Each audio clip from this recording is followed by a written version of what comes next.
Hello friends, welcome to study कर। मैं हूं आपका दोस्त प्रभाकर।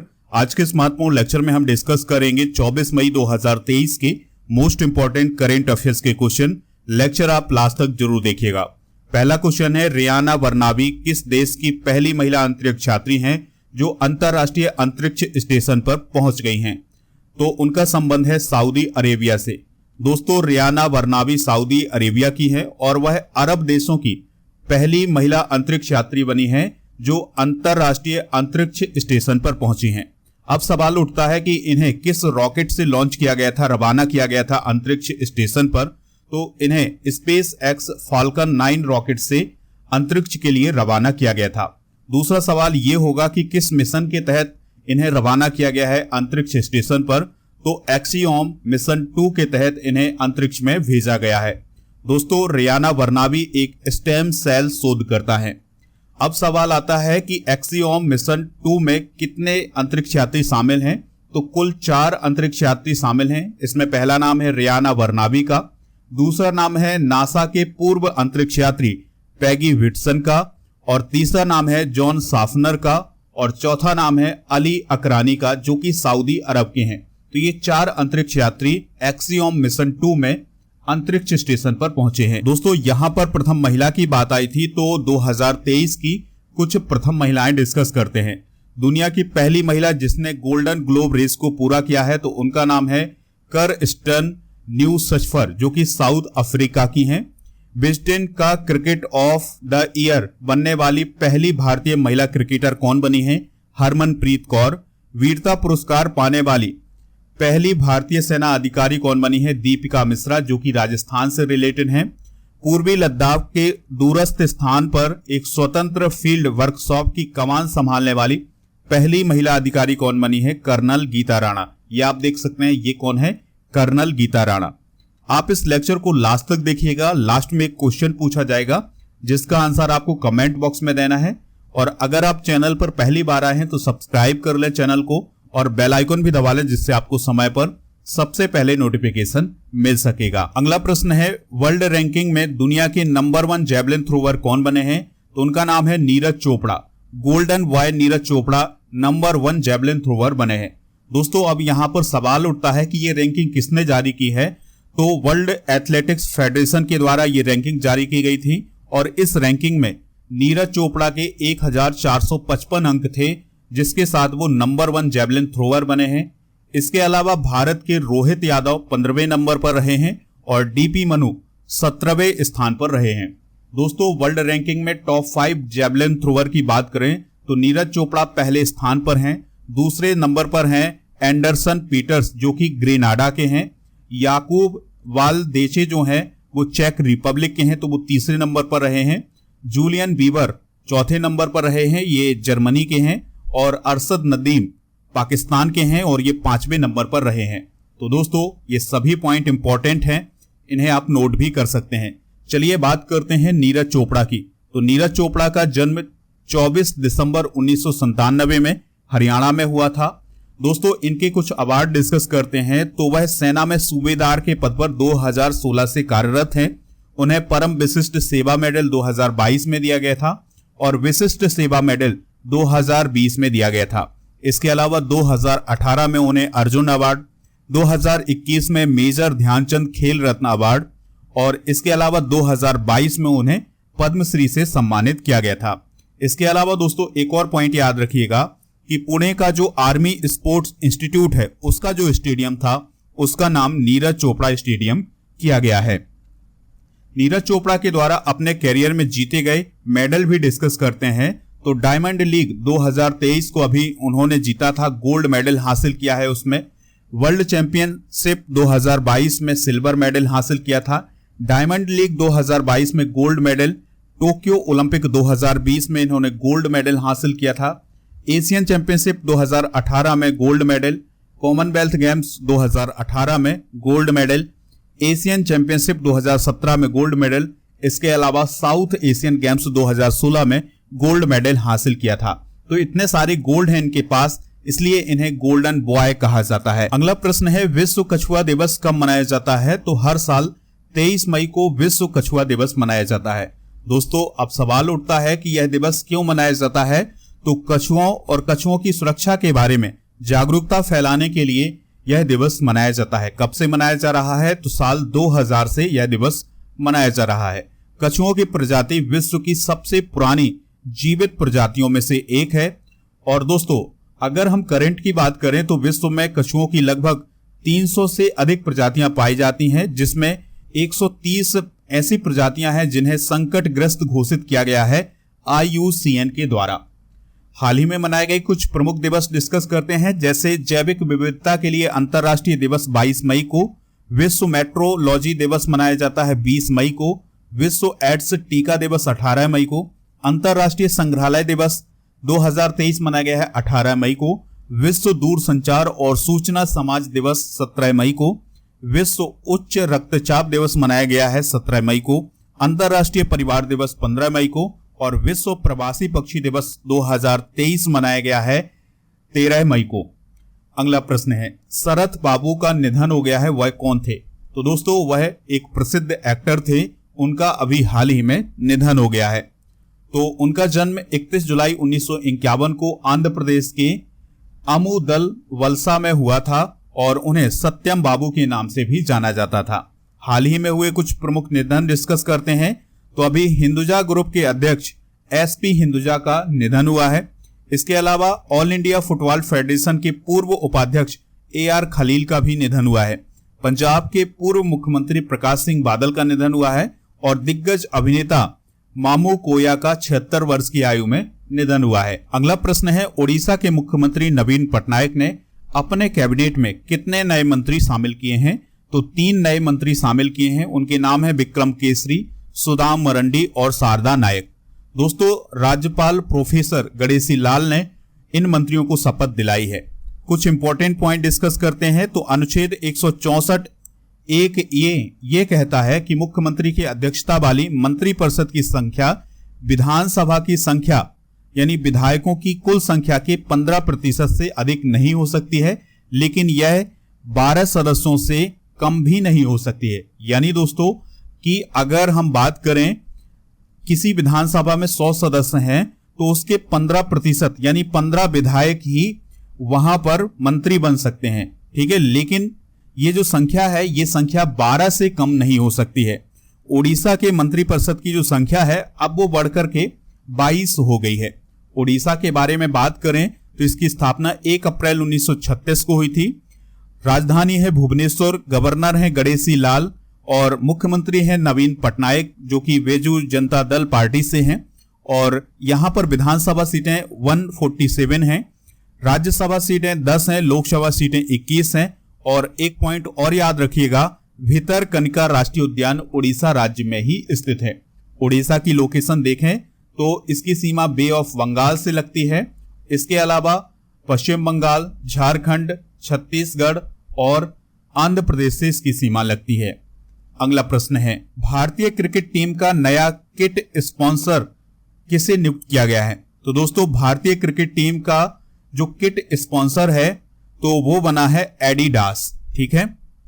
तो BCCI ने अभी हाल ही में ये घोषणा की है कि जो एडिडास है वो भारतीय क्रिकेट टीम का नया किट स्पॉन्सर बना है। देखिए दोस्तों, आपने क्रिकेटर देखे होंगे और उनकी टी शर्ट में आपने लोगो देखा होगा किसी कंपनी का, तो अब जो लोगो होगा वो किसका होगा? एडिडास का होगा। एडिडास की बात करें तो यह जर्मन कंपनी है जो कि खेल के जूते बनाती है, कपड़े बनाती है और सामग्री का डिजाइन करती है, उनका निर्माण करती है। इसका मुख्यालय जर्जन ओराख जर्मनी में है और यह दुनिया का सबसे बड़ा स्पोर्ट्स वियर निर्माता है, यानी स्पोर्ट्स में काम आने वाले जो कपड़े होते हैं, जूते होते हैं, इनको बनाने वाली कंपनी है। बात करते हैं BCCI की। तो दोस्तों भारत में मेल और फीमेल क्रिकेट के लिए गवर्निंग बॉडी के रूप में कौन काम करता है? तो BCCI करता है। इसकी स्थापना हुई थी 1928 में। BCCI के पहले अध्यक्ष कौन थे? ग्रांट गोवन थे। बात करें वर्तमान के अध्यक्ष की तो वो कौन है? रोजर बिन्नी है। मुख्यालय इसका मुंबई महाराष्ट्र में है। अगला प्रश्न है, केरल विधानसभा भवन के रजत जयंती समारोह का उद्घाटन किसने किया था? तो जगदीप धनखड़ जी ने किया था। तो हमारे देश के उपराष्ट्रपति हैं जगदीप धनखड़, तो उन्होंने केरल विधानसभा की जो अभी हाल ही में रजत जयंती मनाई गई है या सिल्वर जुबली बनाई गई है, तो उसके समारोह का उद्घाटन किया था। उपराष्ट्रपति जगदीप धनखड़ ने तिरुवनंतपुरम में केरल विधानसभा भवन की रजत जयंती समारोह का उद्घाटन किया। बात करते हैं केरल विधानसभा भवन की, तो यहां पर केरल विधानसभा भवन आप देख सकते हैं, इसे नियम सभा के नाम से भी जाना जाता है। इसका उद्घाटन किया गया था 22 मई 1998 को। किसने किया था? के.आर. नारायणन ने किया था। दोस्तों, के.आर. नारायणन के बारे में आप कमेंट बॉक्स में बताइएगा कि ये कौन थे। यह पलायम तिरुवनंतपुरम में स्थित है, यानी केरल विधानसभा भवन पलायम तिरुवनंतपुरम में स्थित है। इसमें कई समकालीन शैलियों का प्रभाव देखने को मिलता है। केरल से रिलेटेड कुछ करंट अफेयर्स डिस्कस करते हैं। तो अभी हाल ही में केरल में एक पंचायत एक खेल मैदान योजना या कार्यक्रम शुरू किया गया है, जिसका उद्देश्य है खेलों की संस्कृति को पुनर्जीवित करना, यानी खेलों को बढ़ावा देना। अभी हाल ही में केरल ऐसा पहला राज्य बना है जिसने गर्मियों में पानी की समस्या से निपटने के लिए जल बजट पेश किया है। मैनहोल साफ करने के लिए रोबोटिक स्कैवेंजर का उपयोग करने वाला केरल पहला राज्य बना है और क्षेत्रीय भाषा मलयालम में फैसला प्रकाशित करने वाला पहला हाईकोर्ट बना है केरल हाईकोर्ट। अगला प्रश्न है, अलमोहद अल हिंदी 2023 नौसेना अभ्यास भारत और किस देश के बीच आयोजित किया जा रहा है? तो यह भारत और सऊदी अरेबिया के बीच आयोजित किया जा रहा है। इसमें भारत की तरफ से 2 जहाज शामिल हुए हैं, INS तर्कस और INS सुभद्रा। दोस्तों, अलमोहद अल हिंदी भारत और सऊदी अरब के बीच एक संयुक्त नौसेना अभ्यास है और 2023 में इसका दूसरा संस्करण हो रहा है।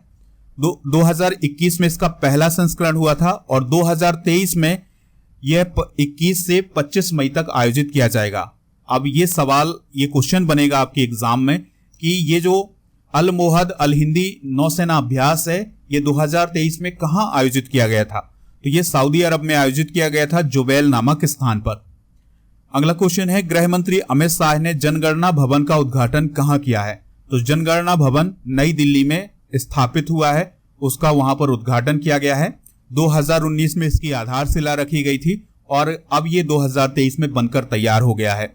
भारत में जनगणना की बात करें तो भारत में विभिन्न भागों में प्रथम जनगणना 1872 में की गई थी, पहली पूर्ण जनगणना 1881 में की गई थी और दोस्तों 2011 में पिछली जनगणना की गई थी। 2021 में जनगणना होनी थी, लेकिन कोविड के कारण ये जनगणना नहीं हो पाई थी। तो याद रखिएगा, जनगणना भवन कहां स्थापित किया गया है? नई दिल्ली में। अगला प्रश्न है, 76वीं विश्व स्वास्थ्य सभा कहां आयोजित हो रही है? तो यह जेनेवा स्विट्जरलैंड में आयोजित हो रही है। तो 21 से 30 मई तक जेनेवा स्विट्जरलैंड में 76वीं विश्व स्वास्थ्य सभा का आयोजन किया जा रहा है और इसमें हमारे देश के जो केंद्रीय स्वास्थ्य मंत्री हैं मनसुख मंडाविया, वो भारत का प्रतिनिधित्व कर रहे हैं। तो 24 मई को वो शामिल होंगे इस सभा में। बात करते हैं विश्व स्वास्थ्य सभा के बारे में, तो WHO के निर्णय लेने वाली संस्था को विश्व स्वास्थ्य सभा कहते हैं और इसमें WHO के जितने सदस्य हैं वही इसके सदस्य होते हैं, वही इसके प्रतिनिधि मंडल में शामिल होते हैं।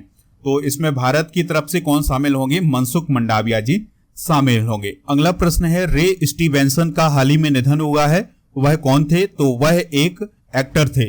दोस्तों, रे स्टीवेंसन ने RRR मूवी में विलेन की भूमिका निभाई है। तो याद रखिएगा, रे स्टीवेंसन एक हॉलीवुड एक्टर थे जिनका हाल ही में निधन हुआ है। अगला प्रश्न है, किस संस्थान ने बीमारी का पता लगाने के लिए सेंसर से लैस फेस मास्क बनाया है? तो ये बनाया है विट्स पिलानी संस्थान ने। तो दोस्तों, यह एक ऐसा फेस मास्क होगा जिसमें सेंसर लगे होंगे और जैसे ही आप इसको यूज करेंगे तो आपकी बीमारी का पता लगाया जा सकेगा। तो याद रखिएगा, ये किस संस्थान ने बनाया है? विट्स पिलानी ने बनाया है। चलिए दोस्तों, कल के करंट अफेयर्स को रिवाइज करते हैं, फिर इसके बाद जनरल नॉलेज के पिटारी को डिस्कस करेंगे। लास्ट में पूछेंगे आपसे एक क्वेश्चन जिसका आंसर आपको कमेंट बॉक्स में देना है। तो कल का पहला क्वेश्चन था, फिजी के सर्वोच्च सम्मान companion of the order of Fiji से किसे सम्मानित किया गया है? नरेंद्र मोदी जी को।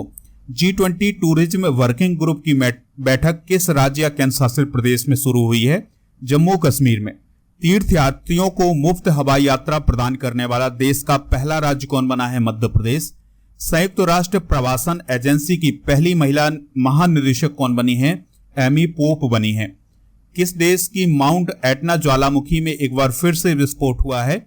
इटली में। 2024 में क्वाड लीडर समिट की मेजबानी कौन सा देश करेगा? भारत। कौन सा राज्य सुशासन विनियमों को मंजूरी देने वाला देश का पहला राज्य बना है? महाराष्ट्र। लॉन्ग जंपर सैली सिंह ने सेइको गोल्डन ग्रैंड प्रिक्स में कौन सा मेडल जीता है? Bronze medal.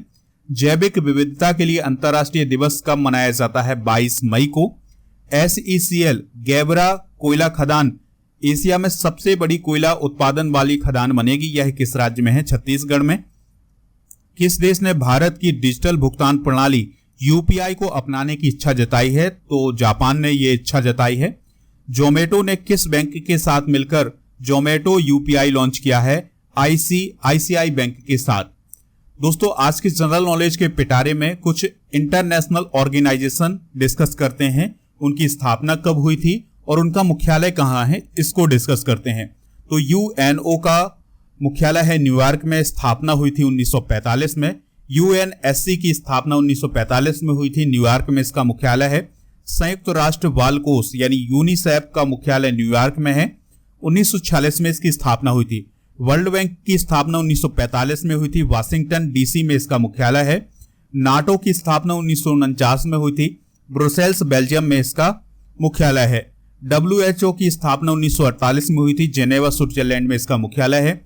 WTO यानी विश्व व्यापार संगठन का मुख्यालय जेनेवा स्विट्जरलैंड में है, 1995 में इसकी स्थापना हुई थी। बिम्स्टेक की स्थापना 1997 में हुई थी और इसका मुख्यालय ढाका बांग्लादेश में है। आज का प्रश्न है जिसका जवाब आपको कमेंट बॉक्स में देना है। रियाना वर्नाबी किस देश की पहली महिला अंतरिक्ष यात्री हैं जो अंतरराष्ट्रीय अंतरिक्ष स्टेशन पर पहुंच गई हैं? तो जो भी इसका राइट आंसर हो कमेंट बॉक्स में बताइएगा। दोस्तों, आप PDF भी डाउनलोड करिएगा हमारे एप्लीकेशन से और हमारे टेलीग्राम चैनल से। दोनों का लिंक डिस्क्रिप्शन में दिया गया है, तो वहां से आप टेलीग्राम चैनल ज्वाइन कर लीजिएगा, वहां आपको PDF मिल जाएगा। मिलते हैं नेक्स्ट लेक्चर में। जय हिंद, वंदे मातरम।